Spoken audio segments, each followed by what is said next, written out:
Kembali Aceh hari ini, Saudara, Ditreskrimsus Polda Aceh melakukan pemantauan tambang ilegal di kawasan Aceh Jaya dan Aceh Barat melalui udara. Dari pemantauan ini, Polda Aceh menemukan 1 titik lokasi illegal logging dan sejumlah titik illegal mining di 2 daerah tersebut. Polda Aceh bersama pihak ESDM dan BPLH melakukan pemantauan terhadap sejumlah titik illegal mining dan illegal logging di 2 daerah yaitu Aceh Jaya dan Aceh Barat. Pemantauan ini dilakukan oleh pihak Ditreskrimsus Polda Aceh melalui udara dengan menggunakan helikopter milik Polda Aceh. Dari pemantauan ini, pihak Kapolda Aceh menemukan 1 titik lokasi illegal logging di kawasan Lamno, Aceh Jaya dan lokasi pertambangan tanpa izin di daerah Sungai Mas, Aceh Barat.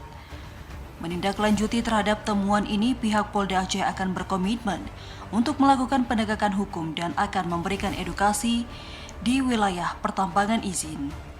Selain itu, pihak Dinas ESDM juga akan melakukan sosialisasi dan mendorong masyarakat untuk membuat koperasi agar mengajukan perizinan sesuai dengan ketentuan yang ada.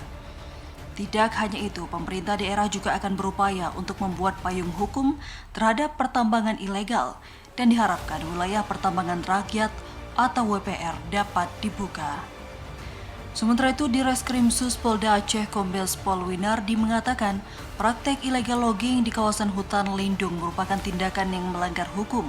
Pihaknya akan berkoordinasi dengan pihak DLHK dan BPLH agar praktek illegal logging dapat dicegah. Tim Liputan TVRI melaporkan.